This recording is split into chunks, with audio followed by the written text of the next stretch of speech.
The Authority Edit Bonus Episode Coco Chanel, the original protocol edit.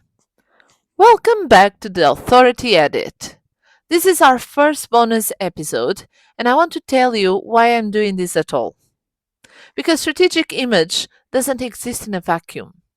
It has a history, it has pioneers, and if we don't understand where this language comes from, we will always be slightly lost in translation.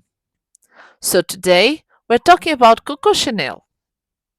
And before you assume you know where this is going, this is not a biography. This is not a fashion history lesson. And it's certainly not a brand advertisement. This is a case study because Gabrielle Bonheur Chanel did something that almost nobody in the history of dress has managed to do. She built a complete visual language for a woman who had never existed before, a woman who didn't need permission, a woman who walked into the room and was simply, undeniably, already there. That woman is the blueprint for everything I teach. And today we are going to take her apart, deliberately, respectfully, and with complete honesty about why she still matters. Part 1. The problem she was solving. To understand what Coco Chanel did, you need to understand what she was reacting against. The early 20th century silhouette for women was built around one idea: the hourglass. Nipped waist, exaggerated hips, structured bust.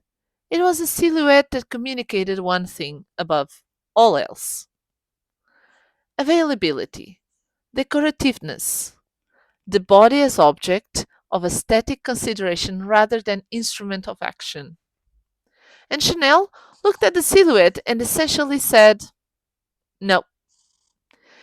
Not because she wasn't feminine, not because she was trying to dress like a man, but because she understood something that most people in fashion still don't articulate clearly enough. The way a woman is dressed is a statement about what she is for. And Chanel's woman was not for decoration. She was for living, for doing, for deciding. This is where her visual architecture begins, and it maps directly onto the first pillar of the protocol edit method. Because before Chanel chose a color or a fabric or an accessory, she made a structural decision. She chose geometry over curve, independence over ornament, and that structural decision changed everything that followed. Part 2: The visual architecture of the Chanel woman. Let's talk about structure first, because this is where the genius is. The Chanel jacket, and I want you to think about this as an engineering object, not a fashion object, is one of the most strategically designed garments in the history of dress. 4 functional pockets, a construction that sits on the body with complete ease, and a detail that almost nobody knows about: a small chain sewn into the hem, adding just enough weight to ensure the jacket falls perfectly regardless of how the body moves. Think about what detail communicates. The garment does the work. The woman doesn't have to think about it, adjust it, manage it. She is free to be entirely present, entirely focused on the room, the conversation, the negotiation, because her visual architecture is holding itself together without her attention. That is what I mean when I talk about building a strategic wardrobe. Not a wardrobe you have to manage, a wardrobe that manages itself so you can manage everything else. The silhouette itself is built on vertical and horizontal lines, geometrically unambiguous. The square shoulder, the straight cut, no excess curve, no visual noise. And this matters because in the psychology of visual communication, geometric clarity reads as a organized mind, as someone who has already decided. She's here to be understood. This is the woman Chanel built, and as she built her in direct, deliberate contrast to the silhouette of a woman who exists to be looked at. Chanel woman exists to act. Part 3. The Chromatic Code. Now let's talk about color, because this is where Chanel did something almost shockingly provocative for her time. She took black, the color of mourning, of servitude, of invisibility, and she made it color of authority. She took white, the color of undergarments, of domestic utility, and she placed it at the face, at the collar, at the cuff. And in doing so, she created what I think of as the most powerful chromatic strategy in the history of professional dress. Black below creates a graphic, unambiguous silhouette. It contains the body without commenting on it. White above draws the eye immediately upward, to the face, to the expression, to the person. It is, in the most literal sense, a facial intent decision built into the structure of the outfit itself. There's no visual noise in this combination, no interpretation required, no question about where to look or what to think. It is, as I would describe it, clinical efficiency. And in high stakes professional context, clinical efficiency is not coldness, it is respect. It says, I am here completely. I have removed every distraction. You have my full attention and I expect yours. Part 4.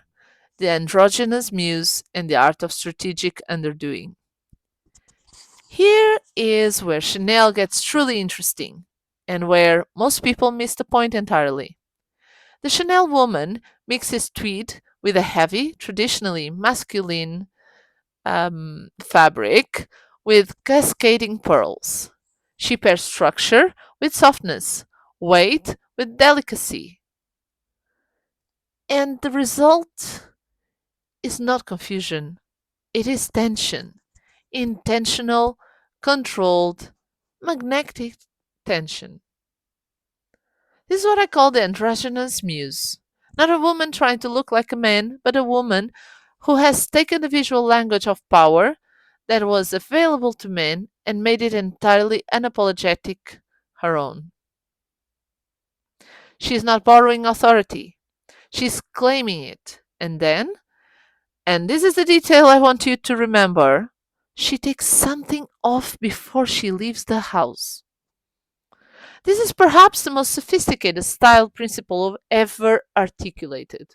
The idea that the person must always be more powerful than the adornment. That the moment your accessories start speaking louder than you have lost the negotiation before it began. In the protocol edit method, I call this social intelligence. Knowing not just what you put on, but what you leave behind. Understanding that restraint in the right context is not poverty. It is confidence. It says, I don't need more. I'm already enough. Part 5. Facial intent. The Chanel face. Finally, let's talk about the face. Because the Chanel approach to makeup is as strategic as everything else. No heavy contour, no mask effect, no transformation for its own sake. The Chanel face is built on two things: well defined natural brows, which, as we discussed last week, communicate authority and emotional balance, and a red lip in a cool undertone. That red lip is not decoration, it's punctuation. In a conversation, in a meeting, in a negotiation, a precisely placed red lip directs your interlocutor's gaze to your mouth, to your words, to what you are actually saying. It is, in the most literal sense, a communication tool. It says, listen to me, not look at me. listen. This is facial intent at its most elegant. No makeup as beauty, makeup as direction, makeup as strategy. And it connects everything: the geometry of the jacket, the clarity of the black and white, the restraint of the accessories, the precision of the face, into a single, coherent visual message. A woman who has made every decision deliberately. A woman who knows exactly what she's communicating. A woman who walks into the room already having won. Now, I want to be honest with you about something. We have barely scratched the surface of Chanel today. We've talked about her language, her methodology, her muse.